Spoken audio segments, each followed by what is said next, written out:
김용현이 윤석열의 치명타를 안겼습니다. 윤석열 측은 김용현 전 국방장관 탓을 늘 해왔습니다. 당장 위헌의 증거가 될 포고령 1호를 놓고도 김 전 장관이 잘못 베낀 것이라고 주장한 겁니다. 추한고 1년 선배이자 계엄 오른팔인 최측근에게도 처벌 앞에선 박절한 모습입니다. 그런데 JTBC 취재 결과 김 전 장관 측의 정반대 주장이 있었습니다. 검찰 조사에서 윤 대통령이 포고령 작성 과정에서 관련 법전을 찾아봤다는 취지로 진술했다는 겁니다. 자신이 포고령 초안을 잡은 건 맞지만 이후 꼼꼼하게 검토한 뒤 지침을 준 건 윤두창이었다는 주장입니다. 이게 사실이면 윤석열도 책임을 면할 길이 없고 빼박 헌재에서 파면입니다. 사태가 아주 급박하게 돌아가는데 해당 부분은 폭도들도 마찬가지입니다. 젊은 애들이 많은 것 같던데 인생이 절단났습니다. 관련해 중요한 영상 보시고 이어가 보겠습니다.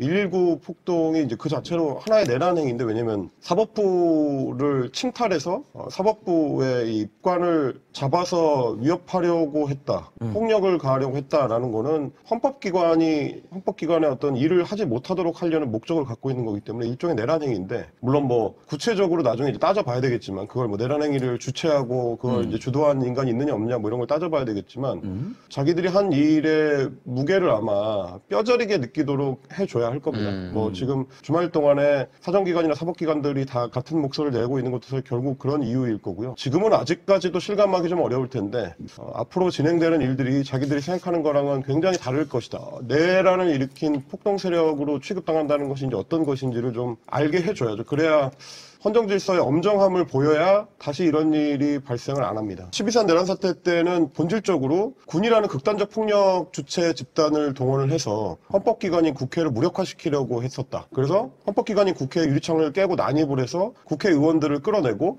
국회의원들을 강제 연행을 해가지고 어딘가로 끌고 가서 헌법기관인 국회를 없애버리려고 했다.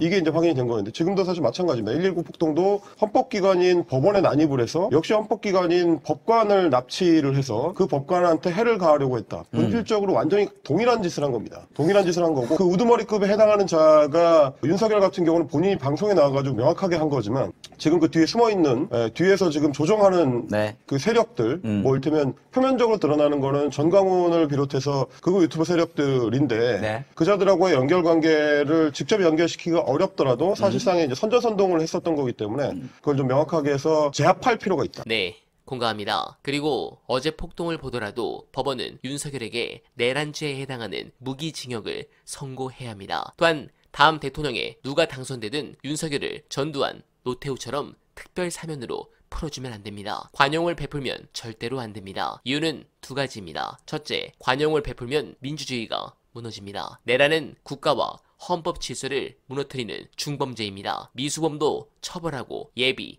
음모, 선전, 선동까지 처벌합니다. 내란 또는 외환의 죄는 대통령의 불소추 특권도 인정하지 않습니다. 국회의원은 국민의 대표입니다. 국회는 국민을 대표하는 기관입니다. 윤석열은 부정선거 음모론을 믿고 국회 해산을 기도했습니다. 민주주의를 무너뜨리려고 한 것입니다. 용서할 수 없습니다. 둘째는 관용을 베풀면 법치가 무너집니다. 이번 구속영장 발부의 결정적 이유 중 하나가 재범을 일으킬 가능성이 크다는 것도 작용했습니다. 여기서 아주 싹을 잘라야 합니다. 내란은 절대 용서와 화해의 대상이 아닙니다. 거듭 말씀드리지만 어설픈 용서와 화해는 또 다른 내란을 부르기 때문입니다. 여러분은 어떻게 생각하십니까? 댓글로 부탁드리며 어나바는 내일도 최선을 다하겠습니다. 여러분 고맙습니다.